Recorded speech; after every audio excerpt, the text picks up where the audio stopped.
The room was filled with a heavy, oppressive silence, broken only by the soft hum of electronic equipment and the occasional murmur from the gathered officials. Earth's main military command center had become a war room, and every face reflected the gravity of the situation. Heads of state, military generals, and top scientists sat around the long, oval table, their expressions tense. The screen dominating the far wall flickered, revealing a live feed of the outer reaches of the solar system, where a cluster of bright, moving objects appeared, alien ships, countless in number, slowly advancing. An advisor stepped forward, his voice steady but edged with anxiety. The alien fleet is confirmed, moving at a steady pace toward Earth.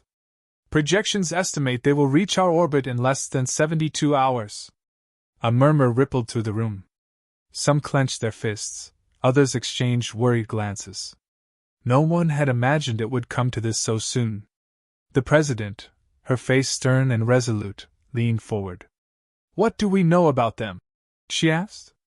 The screen shifted to a montage of alien vessels and battle footage from other systems. A general cleared his throat, stepping into the spotlight. "They call themselves the Drekar," he began. "For centuries they've moved across the galaxy like locusts, stripping planets of resources and enslaving any surviving populations. Their conquest is systematic and ruthless. No civilization has survived them." His words hung heavy in the air. The Drekar were not just invaders, they were exterminators, driven by a single-minded purpose to consume and dominate.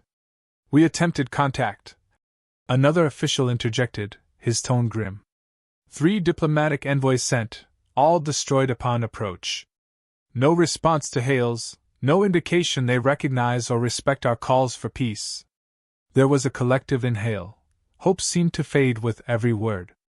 The display changed again, this time showing the Earth from space, surrounded by a thin network of satellites and defense platforms. A scientist spoke up. "Our technology is inferior. Their shields, weapons, and propulsion systems are beyond anything we have ever seen. If they attack, our defenses won't hold." The tension in the room escalated. Someone pounded a fist on the table. "Then what do we do? Surrender?" The president shook her head firmly. "Surrender isn't an option. Not when we know what they do to those who submit." Her gaze swept over the gathered leaders, her resolve hardening. "We need a plan. A real plan." There was a pause before a voice from the back suggested. "We could try to fight, use everything we have. Even if we lose, we'd send a message that Earth is not an easy target." Another official quickly countered. "That would be suicide. We can't beat them in a conventional battle, and they know it." A tense silence settled again until the president spoke once more, her voice low and commanding. "We must make them believe we have the means to destroy them completely. Bluff or not, it's our only chance to avoid total annihilation." There were nods of agreement, but also expressions of uncertainty. "We need something they can't ignore, something that makes them think twice," she continued, a hint of desperation creeping into her tone. One of the scientists leaned forward, eyes gleaming with a mix of fear and determination. "We have been working on a theoretical weapon, something that could turn an entire celestial body into a furnace. A prototype exists, but we've never tested it on a large scale. It might be our only leverage." The president's eyes narrowed. "And if it works? It could ignite a planet or a moon. Turn it into a burning sphere of molten rock," the scientist replied. "It's dangerous, but it's our best shot." The room was charged with energy, a mix of fear and a sliver of hope. The general nodded slowly. "We issue them an ultimatum. Tell them we have a weapon that can incinerate their home worlds. If they do not retreat, we will demonstrate." There was a collective murmur, a buzz of whispers. The president nodded. "Prepare the message. Make it clear. No ambiguity. Leave our solar system, or we will ignite your worlds." The message was crafted, terse and direct, and transmitted toward the alien fleet. As it was sent, everyone in the room watched, waiting. The screen shifted back to show the alien fleet. Seconds ticked by, feeling like hours. Then, finally, a response, an audio transmission from the Drekar command ship. A grating, guttural voice filled the room, full of disdain and mockery. "We do not heed the words of prey. Your threats are empty. We come for what is ours." The transmission ended, and a cold silence followed. The leaders exchanged looks of grim determination. The aliens had dismissed their threat. But humanity had no choice now. They had to make their bluff convincing, or face extinction. The interior of the Drekar command ship was vast and imposing, a blend of cold metal and alien technology humming with a low, ominous thrum. The Supreme Commander sat upon a raised platform, surrounded by a council of military advisors. Their eyes were fixed on the central display, where a holographic projection of the solar system was marked with Earth at the center, a small, seemingly insignificant dot. The commander leaned forward, a cruel smile playing on his lips. "Humans," he spat the word with contempt. "They think they can threaten us with their primitive technology. It is almost amusing." A ripple of laughter spread among the advisors, a sound devoid of any warmth. To them, Earth was nothing more than another conquest, another planet to strip of its resources and leave barren. An advisor, tall and gaunt, spoke up. "They have sent us an ultimatum. They claim they possess a weapon that can ignite our worlds. Should we take it seriously?" His tone was laced with mockery, and several around him chuckled. The commander waved a hand dismissively. "An ultimatum from a species barely able to leave its own atmosphere. Do they think we fear them? Their threats are hollow." He turned to his second-in-command, a seasoned warrior with a scar running down his left cheek. "Do you see any reason to be concerned?" The second-in-command shook his head. "None, my lord. Their capabilities are limited. Our scouts report no signs of weapons that could pose a threat to us. They are desperate, and desperation makes them foolish." But another voice cut through the air, a junior officer who had been listening quietly until now. "Respectfully, Commander, we have underestimated opponents before. It may be wise to consider the possibility, however small, that they speak the truth." A hush fell over the room. The commander's eyes narrowed. "Are you suggesting we fear these humans?" he asked, his tone dripping with disdain. The officer straightened. "Not fear, my lord, but caution. We have seen other civilizations develop unexpected defenses when cornered. There is no harm in considering all possibilities." The Supreme Commander let out a derisive snort. "Caution is for the weak. We are Drekar, conquerors of systems, destroyers of worlds. We have not come this far to be swayed by idle threats from lesser beings." He looked around at his advisors, all nodding in agreement. "No, we will press on. They have nothing that can stop us." The fleet continued its approach, the vast armada moving like a dark storm through the void of space. On the command deck, there was an air of confidence, almost arrogance. The commanders chatted among themselves, discussing tactics for the invasion, making bets on how long Earth's defenses would last. Then, a signal came through, relayed by their communications officers. It was from Earth, a transmission in clear view. The commander glanced at the screen, then back at his advisors. "What now?" he muttered, irritated by the interruption. On the screen, an image appeared, a moon, lifeless and cold. The image zoomed out, and a voice spoke, calm and firm.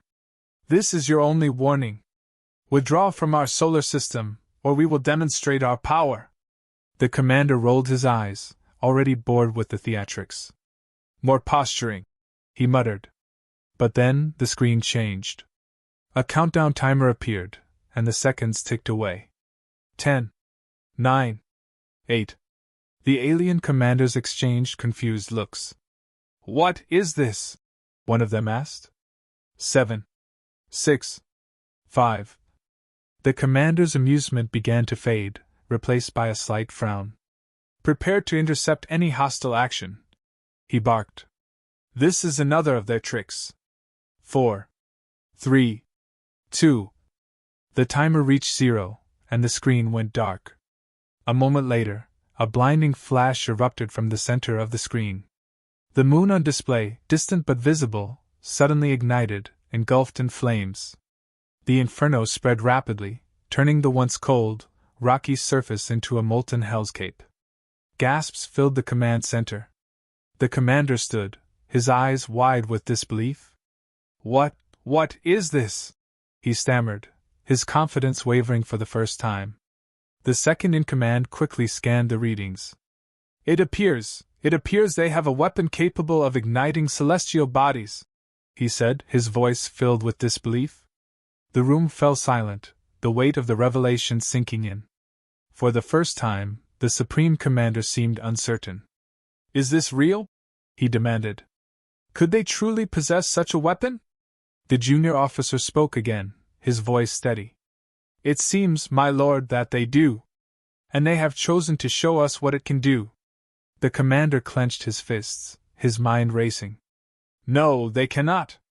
They must not," he muttered, but his voice lacked its previous conviction. A new transmission came through from Earth. "That was a mere demonstration. The next will be one of your home worlds." The room remained silent, tension palpable. The commander, for the first time, felt a twinge of doubt. He looked around, seeing the fear in his advisor's eyes, the uncertainty that now hung over them. He knew the choice he faced: press on and risk annihilation, or retreat and live to fight another day. He stared at the screen, watching the flames consuming the moon, and realized that humanity's threat was not so easily dismissed. The gamble had paid off, and now the Drekar had to decide. The air in the control room was thick with tension. Every face was etched with a mixture of determination and anxiety, knowing that the next few moments could decide humanity's fate. Monitors displayed the feed from the targeting systems, their digital readouts flickering rapidly. Engineers and scientists moved with urgency, finalizing the last checks on the weapons systems. The countdown to ignition was displayed prominently, ticking down with an unforgiving pace. A technician called out, "All systems are green. Power level stable." The lead scientist nodded, his face pale but resolute. He turned to the military commander overseeing the operation. "We're ready on our end. The capacitor banks are charged, and the alignment is set. Once we begin, there's no turning back." The commander glanced around the room, making eye contact with the key personnel. He knew they were on the edge, but he also knew they were ready to do whatever it took. "Do it," he ordered firmly. "Begin the activation sequence." A series of commands were inputted, and the room dimmed slightly as power was rerouted to the weapon. On the large central screen, a distant moon, barren gray, hovered like a silent witness. The hum of the equipment grew louder, and the room vibrated with the energy coursing through the systems. The lead scientist began to narrate the steps, almost as if reassuring himself. "Capacitors charging, particle streams aligning, magnetic fields stable." The energy buildup was immense. Monitors displayed fluctuating graphs, numbers climbing rapidly as the weapon drew power from deep within the Earth's core, tapping into geothermal energy reserves. The pressure was palpable. Sweat beaded on foreheads, some clenched their fists while others held their breath.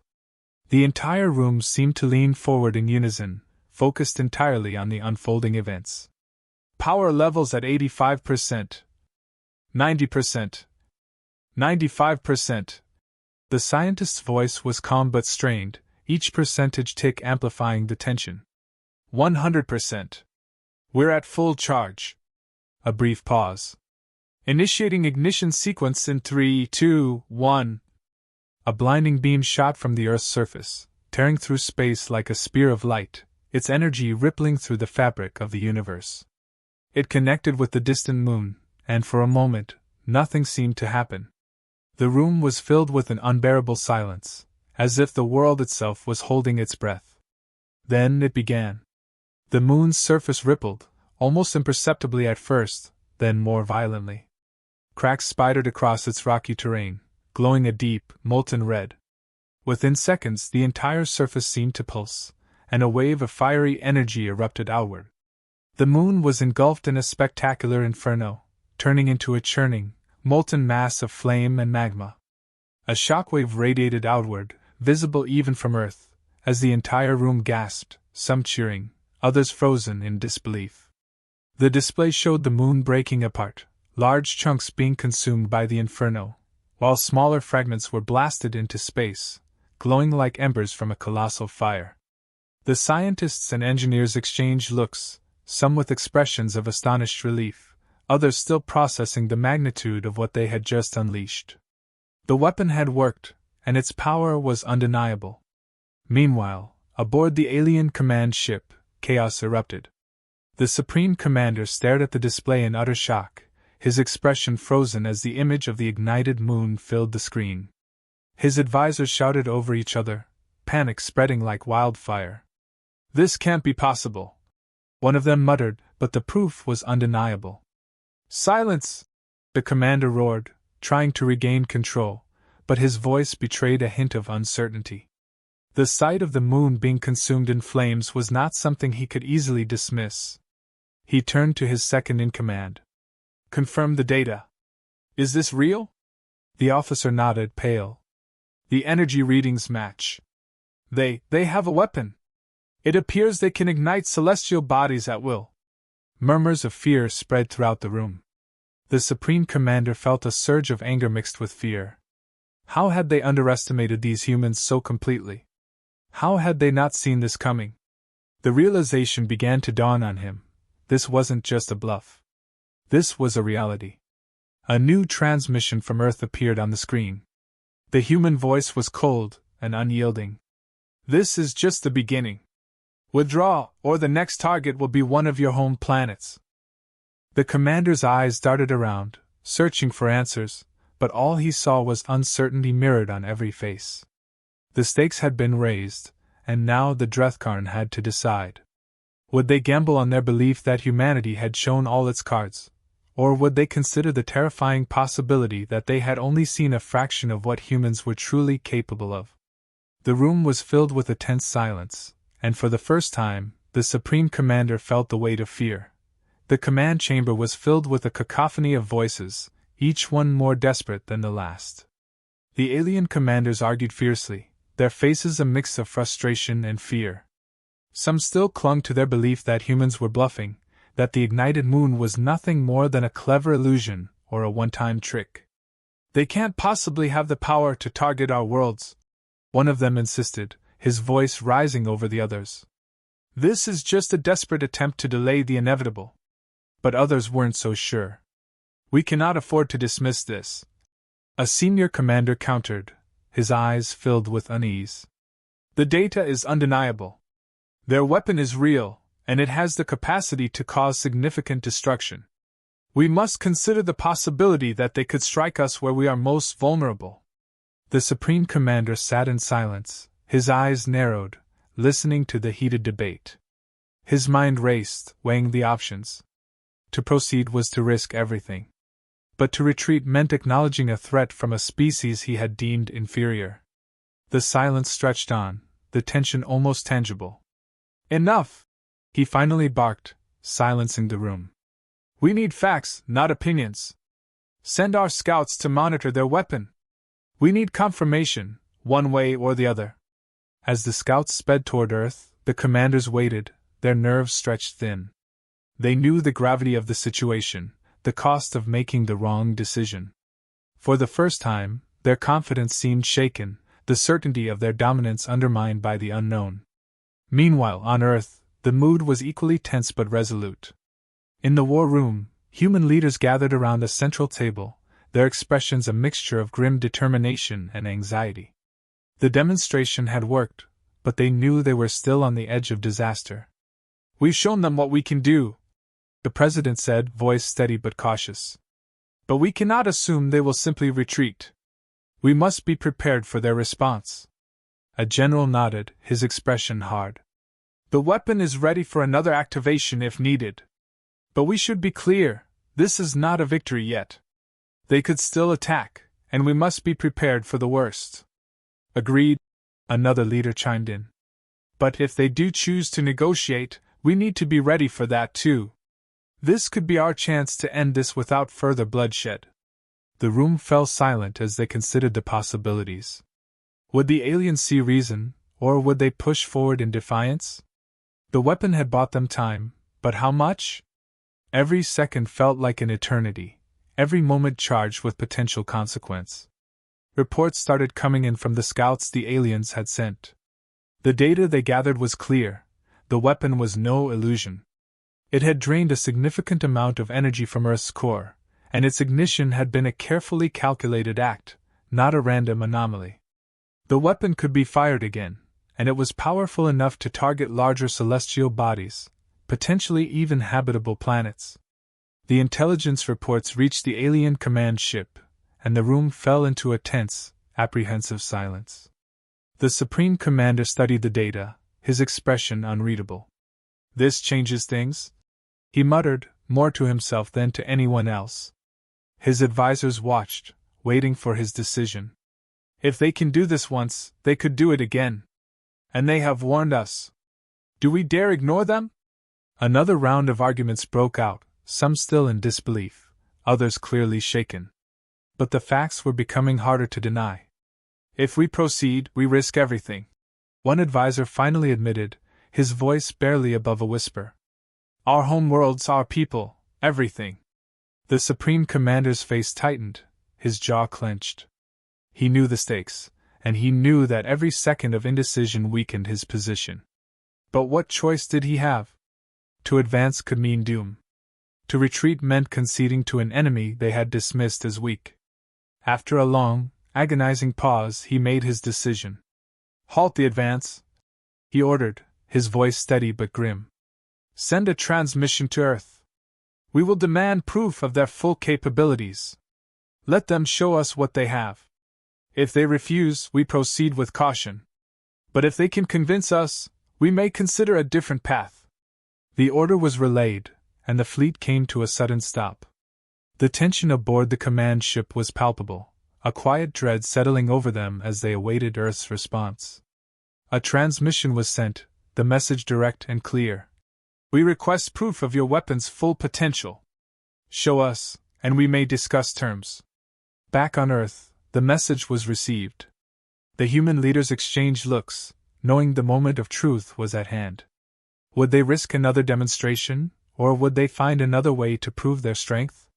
The stakes had never been higher, and both sides knew that whatever happened next would determine the fate of worlds. The war room was filled with a tense anticipation as the alien transmission crackled to life. Earth's leaders gathered around the central console, listening intently. The message was brief, but its significance was clear. The aliens demanded proof, a demonstration of the weapon's full potential, before they would consider retreat. The stakes were higher than ever. The President's face remained impassive as she absorbed the words, then nodded slowly, turning to her advisors. "We can't show them everything," she said, her tone firm. "If we reveal too much, they'll understand our limits and may decide to press forward regardless." The general beside her agreed, his eyes fixed on the screen. "We have to stand our ground," he added. "If they believe we are bluffing, they might test us again. We must maintain our position." A decision was made. The response was transmitted back to the alien fleet. "We will not provide further demonstrations," the message declared. "Any approach toward our planet will be met with immediate and decisive retaliation. Your move now determines the future of your worlds." A long silence followed, filled only with the low hum of machinery and the soft whispers of those in the room. Everyone waited, hearts pounding, breaths held. On the alien command ship, the Supreme Commander stood rigid, the weight of the decision pressing down on him. His advisors watched, some still defiant, others clearly fearful. The seconds dragged on, each one stretching into what felt like an eternity. Finally, the Supreme Commander spoke, his voice measured but carrying an undertone of urgency. "We cannot take this risk," he admitted, more to himself than to anyone else. "If they can indeed target our home worlds, we are vulnerable. We retreat, but under conditions." He turned to his second-in-command. "Transmit our agreement to a conditional withdrawal, but make it clear, we demand proof that they will not strike without cause." The message was sent, and the tension aboard the alien ship was palpable. Moments later, Earth's response arrived, the human voice calm and unyielding. "There will be no proof given. Our terms are clear: Leave our solar system, or face the consequences. A hush fell over both command centers. The Supreme Commander clenched his fists, his mind racing. He could sense the unease growing among his crew, could see the uncertainty in their eyes. The weight of countless lives rested on his decision. He knew the odds. He knew that to press forward would be a gamble with everything at stake. But to retreat meant admitting defeat to a species they had dismissed as inferior. After a moment that felt like an eternity, he finally gave the order. "Begin the withdrawal," he commanded, his voice carrying a reluctant finality. "We will live to fight another day. Relay the command to the fleet." Slowly, the alien ships began to turn, their engines powering up as they prepared to warp out of the solar system. On Earth, the human leaders watched closely, their fingers hovering over controls, ready to act if needed. But no action was required. The alien fleet moved away, the distance between them growing, the tension slowly easing. As the last of the alien ships disappeared from the screen, there was a collective exhale in the room, a moment of shared relief. But the atmosphere remained heavy, the weight of what had just transpired settling over everyone present. The President turned to her advisors, her expression sober. "We've bought ourselves time," she said quietly. "But this isn't over. They may return, and next time, they might not hesitate." The general nodded. "We must remain vigilant. Prepare for any future encounters, and continue developing our defenses. We've shown them our strength, but we cannot afford complacency." Across the galaxy, the news of the standoff spread rapidly. Other civilizations watched with a mix of astonishment and apprehension. Humanity had stood up to a formidable power, and had not only survived but forced a retreat. It was an unprecedented moment, a shift in the balance of galactic power. Yet, beneath the surface of celebration, there was an undercurrent of uncertainty. Back on Earth, preparations continued. The weapon remained on standby, and new strategies were devised. Humanity had proven they were not to be underestimated, but they knew they were not invincible. The message had been sent, but the galaxy was vast and filled with unknowns. The next threat could come from anywhere, at any time. As the sun set over the war room, casting long shadows across the faces of the leaders, there was a quiet determination in the air. The immediate threat had passed, but they all understood the fragile nature of the peace they had won. They had faced the darkness once, and would do so again if necessary. For now, they would remain watchful, their resolve unbroken, their spirit unyielding, ready to defend their world against whatever came next.